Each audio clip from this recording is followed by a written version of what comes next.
بابے نے لمبا سا سانس لیا اور بولا، کاکا تم چاہتے کیا ہو؟ میں نے عرض کیا کہ واقعی آپ کو سونا بنانا آتا ہے؟ بابے نے خالی خالی آنکھوں سے مجھے دیکھا اور کہا، ہاں میں نے جوانی میں یہ ہنر سیکھا تھا۔ میں نے عرض کیا کہ کیا آپ مجھے یہ نسخہ سکھا سکتے ہیں؟ بابے نے میری طرف گھور کے دیکھا اور کہا کہ تم یہ سیکھ کے کیا کرو گے؟ میں نے عرض کیا میں دولت مند ہو جاؤں گا۔ بابے نے زوردار قہقہہ لگایا اور کافی دیر تک ہنستا رہا۔ جب وہ ہنستے ہنستے تھک گیا تو بولا، تم دولت مند ہو کر کیا کرو گے؟ میں نے جواب دیا، میں دنیا بھر کی نعمتیں حاصل کروں گا۔ بابا نے کہا کہ چلو یہ نعمتیں تمہیں حاصل بھی ہو گئیں تو پھر کیا کرو گے؟ میں نے جواب دیا، میں خوش ہوں گا اور مجھے سکون ملے گا۔ اس نے مسکراتے ہوئے میری طرف دیکھا اور کہا، گویا تمہیں سونا اور دولت نہیں، سکون چاہیے۔ میں خاموشی سے اس کی طرف دیکھتا رہا اور کافی دیر تک خاموش گھورتا رہا۔ بابے نے مجھے جھنجھوڑا اور کہا، دراصل تم سکون اور خوشی کی تلاش میں یہاں آئے ہو۔ میں اس وقت کیونکہ ایک نوجوان تھا اور باقی نوجوانوں کی طرح یہی سمجھتا تھا کہ دولت ہی سکون اور خوشی حاصل کرنے کا ذریعہ ہے، لیکن بابے کی باتوں نے مجھے کچھ الجھا سا دیا تھا۔ اسی الجھن میں نے ہاں کر دی۔ بابے نے ایک لمبا قہقہہ لگایا اور پھر دیر تک ہنستا رہا اور کہا، کاکا میں تمہیں سونا بنانے کے بجائے انسان سے بندہ بنانے کا طریقہ کیوں نہ سکھا دوں؟ میں تمہیں دولت مند ہونے کے بجائے پرسکون اور خوش رہنے کا گر کیوں نہ سکھا دوں؟ میں خاموشی سے اس کی باتیں سنتا رہا، حالانکہ مجھے ابھی کچھ سمجھ میں نہیں آ رہا تھا۔ اتنے میں بابا بولا، انسان کی خواہشیں جب اس کے وجود اور عمر سے لمبی رہتی ہیں وہ اس وقت تک انسان رہتا ہے۔ تم اپنی خواہشوں کو اپنی عمر اور وجود سے چھوٹا کر لو، تم سکون بھی پا جاؤ گے اور خوشی بھی۔ اور جب تم خوشی اور سکون پا جاؤ گے تو تم انسان سے بندہ بن جاؤ گے۔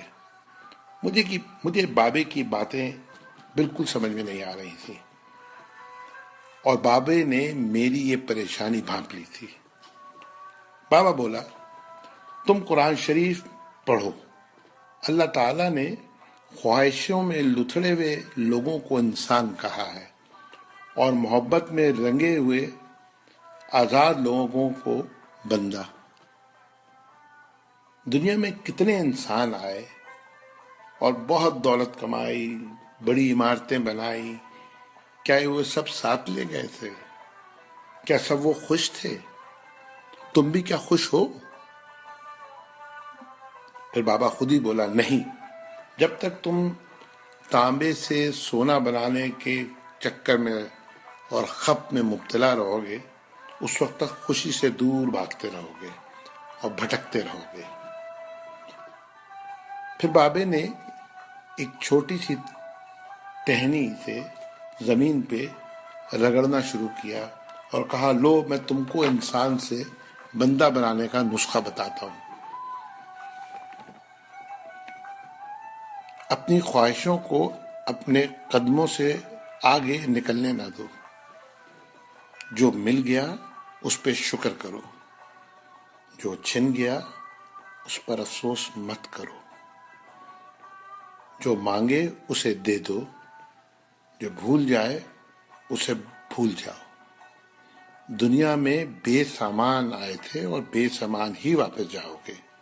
سامان جمع کرنے کی فکر نہ کرو۔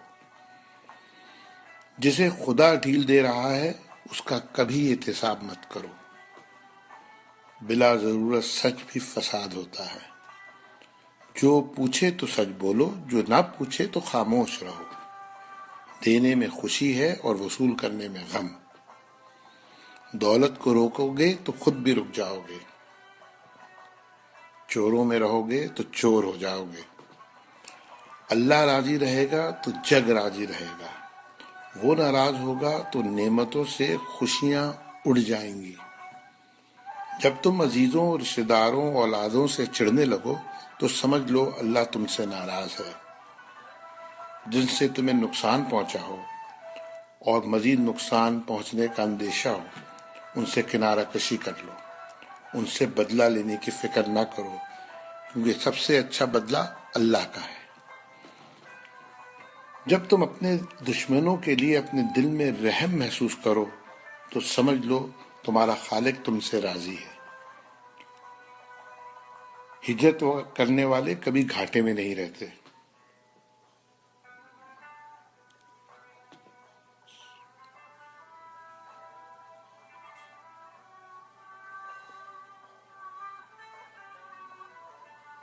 بابے نے پھر میرے کندھے پہ ہاتھ رکھا اور کہا، جاؤ، بس ایک چیز کا دھیان رکھنا، کبھی کسی کو